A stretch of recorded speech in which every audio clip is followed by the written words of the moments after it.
It's Saturday, September 13th, 2025. We're setting off from home, heading for Plymouth. We've got an appointment with a ferry that sails at 10 o'clock tonight.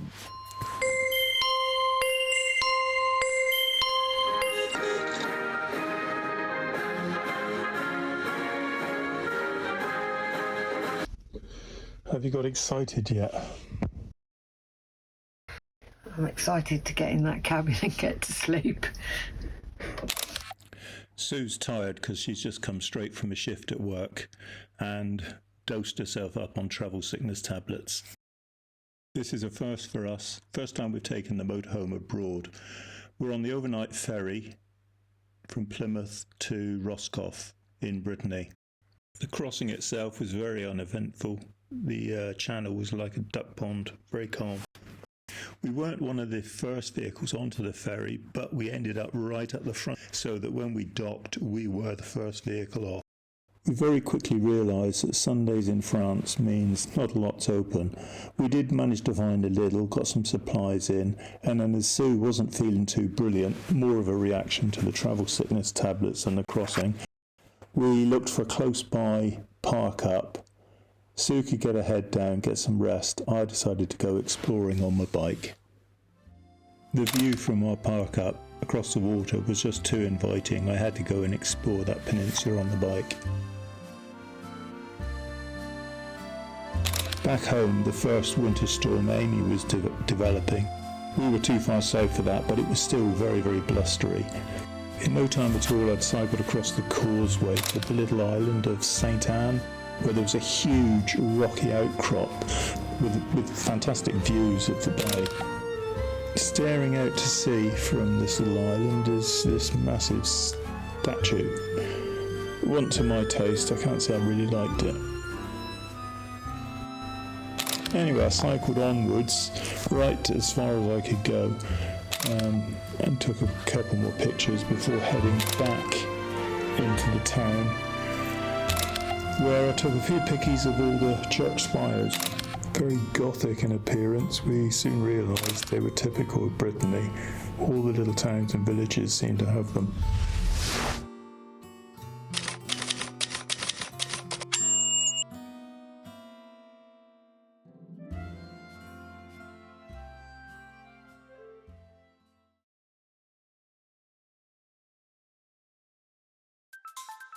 The next morning, Monday morning, we set off in search of a SIM data card, using the French network so we could power up our router.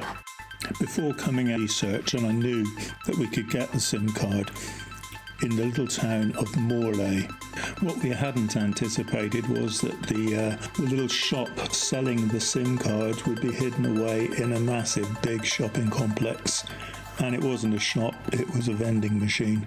Well, with Sue's tenacity and the help of ChatGPT, we managed to do it and got the SIM card. So we're back on the road and headed for Hurgode. Probably not pronounced that properly. Well, Hurgode is what I would term an area of outstanding natural beauty, or France's equivalent. It's the birthplace of many Celtic legends and a very pretty little village. It's surrounded by, well, on the west side by the lake, very pretty lake, and beyond that, forests. The forests have incredible rocky outcrops, huge boulders and paths wending the way through them. As I understand it, this whole area is the source of many of the French sort of folklore and stories, with myths and legends involving devils and fairies and all sorts of strange creatures.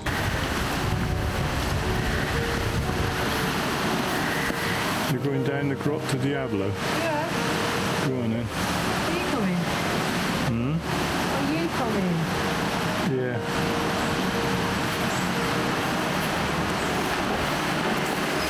Good grief.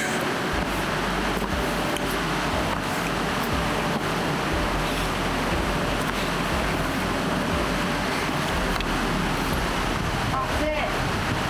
Wow.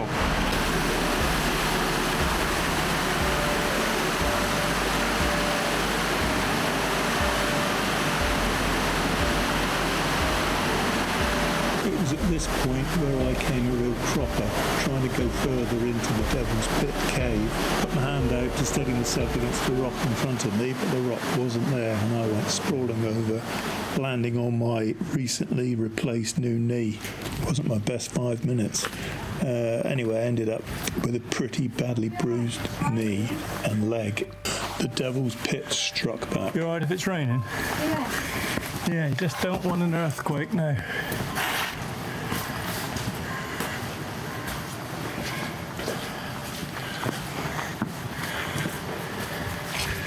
The boulders are simply massive, and it's frightening to think of what sort of raging waters moved these and piled them up like this.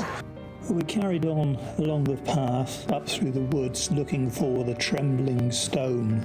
We soon came across the rock. I keep calling it a stone, but it's not. It's a massive rock, 137 tons in weight. If you stand where the chap in yellow is standing and push on the rock, you don't have to push too hard, and you can feel the thing. Just move gently. Our original plan was to stay at Hugoat overnight. There was a nice park up there, very pretty by the lake, but unfortunately there was no internet whatsoever, so we decided we'd drive on and find somewhere with better internet. After trying several park-ups, wild parking sites, none of which were suitable, too slopey or no internet, etc., etc., we came across this little place. It was fantastic. A little village in the middle of God knows nowhere, but it's got a camping car air. Now, these airs or car parks are all over the place. Every little town or village in France seems to have one. Some can be better than others, but basically they're welcoming vans, welcoming people to stay, somewhere to park up for the night with toilet disposal, fresh water, and sometimes electricity as well.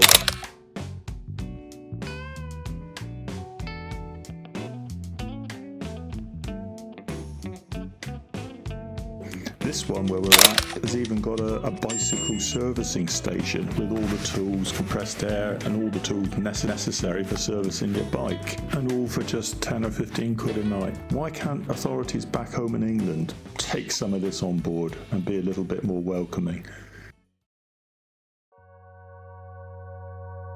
Today we're off to the Valley of the Saints. I'm not sure what to expect at this place, but it's not too far away from where we are, so let's go and find out. Well, after trudging up over the hilltop, we found a Norman Motte and Bailey castle, or what's left of it.